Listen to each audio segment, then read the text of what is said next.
How can you show us na this Chinese, yung heart nila sa Filipinos para tumulong? It's just so frustrating.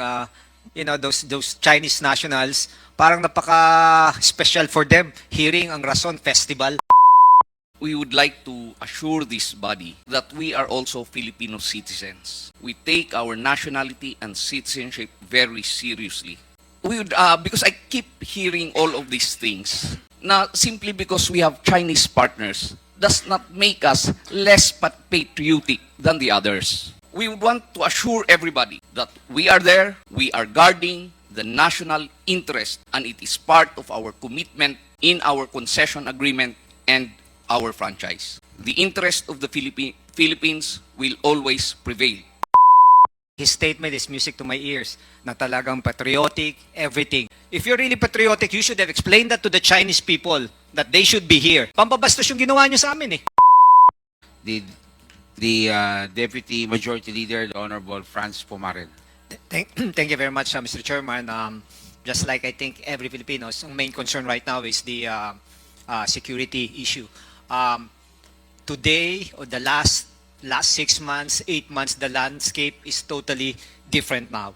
As we recall, just a few days ago, the PNP was able to apprehend mga spy machines, mga gadgets, and everything. My question here is, tamang sinabi ni Congressman Rufus, was there a violation? But we're talking about national interest. If I may ask the NGCP, what's the nationality of the assistant CTO? If you have.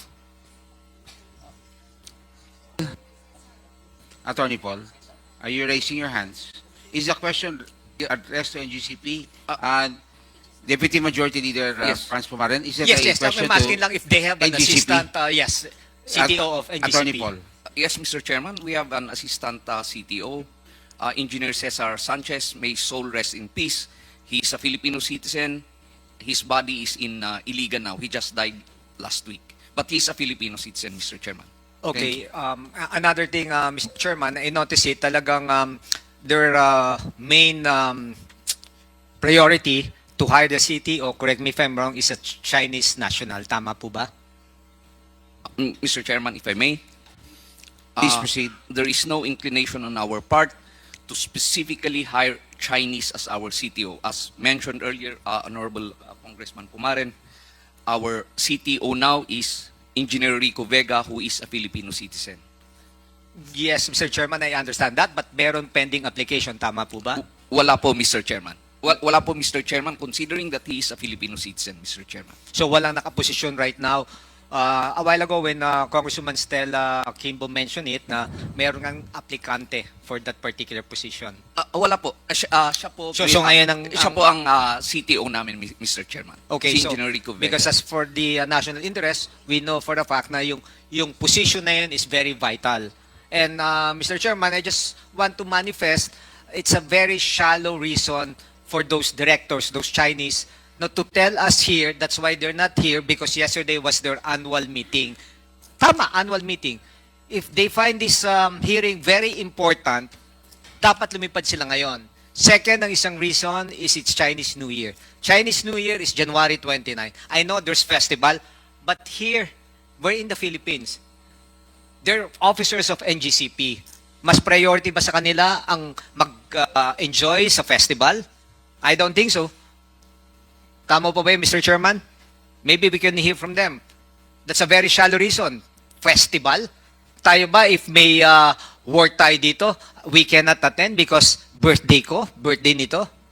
That's the main concern. How can you show us na this Chinese, yung heart nila sa Filipinos para tumulong?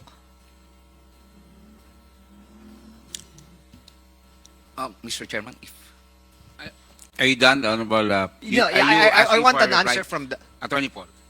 Mr. Chairman, with respect to the question, I believe, Mr. Chairman, that, and I'm pretty sure they purchased their tickets prior to the receipt of today's hearing. So that's why they had to fly to China. As to the concerns being raised by Congressman Pumaren, rest assured we will relay all of those things to our Chinese directors. Mr. Chairman. Thank you very much. And, Mr. Chairman. as requested earlier, notices will still be sent to them for the future hearings. Thank you. Yes, I know that we will invite them. Pero mababaw naman, nakabili ng ticket and everything. If they find this really important, they can still buy another ticket. And Mr. Chairman, I would like to make a motion also if we can invite yung Nika, yung sinasabi nila na nag-office dyan sa NGCP. As we all know, I hope I'm wrong, baka they're too comfortable with their setup right now in NGCP. Because like what I mentioned, the dynamics right now totally changed with regards to what's happening here in the Philippines. With regards to, I'm not trying to zero in on the directors or officers of Chinese nationals in NGCP. Pero ngayon, iba na po ang dynamics, iba na po ang landscape. A few days ago, may nahuli tayong Chinese na nag-spy. Diba? So, if we can invite also the yung Nika, the one in charge of Nika, or the one assigned to that particular office, para we can hear kung ano po talaga ang what's happening. Yeah, take note of that. And indeed, the security issue is something that is in, I would say, top of the list, or top of mind of all Filipinos. Yes, the Honorable Cong.Pumaren. Yeah, ano lang yan, that's my query lang. It's just so frustrating. You know, those Chinese nationals, parang napaka-special for them hearing ang Rason Festival, nakabili ng ticket. Don't tell me they cannot afford to buy another ticket if they find this really important. Thank you very much. Parang pinoproteksyonan pa ng kapwa Pilipino na gina-justify pa that they're not here. That's so frustrating. Where is our national pride here? Chairman? Thank you. Thank you, the Honorable Cong.Pumaren. Yes, Attorney Paul, we will invite them in the next hearings Mr. Chairman, can I- until they run out of holidays. Yes. Attorney Paul. Yes, we would like to assure this body that we are also Filipino citizens. We take our nationality and citizenship very seriously. Nandyan po kami, and we would like to assure the body, as Mr. Henry C. mentioned in his statement, nung pumasok yung grupo po namin dyan, nandyan na yan. Nandyan na yung mga Chinese. They were part of the bidders. Partners po sila ng MOG more. Now, Mr. Chairman, we would because I keep hearing all of these things, na simply because we have Chinese partners does not make us less patriotic than the others. We would want to assure everybody that we are there, we are guarding the national interest, and it is part of our commitment in our concession agreement and our franchise. The interest of the Philippines will always prevail. Thank you, Mr. Chairman. Thank you very much, Mr. Chairman, Attorney if I may Paul. Yes. comment on that statement. Please, You know, you still have the floor. his statement is music to my ears, na talagang patriotic, everything. Pero ang point ko dito, kung talagang may national concern siya dito, ano ba naman, kahit inabot na nila yung Chinese nationals, ano ba naman explain nila that you have to attend that hearing? It's important. It's just a one-day hearing. You can fly back again to China and enjoy those festivals. That's my main concern. Kung talagang sinasabi mong may national pride kayo, may patriotic kayo, in-explain nyo fully to those Chinese that they should be here. Hindi Thank naman na January 25 yung talagang holiday ng Chinese eh. Thank you very Thank much. you. So, Noted. wag tayong magsalita ng very patriotic tayo and everything. If you're really patriotic, you should have explained that to the Chinese people that they should be here. Pambabastos yung ginawa nyo sa amin eh.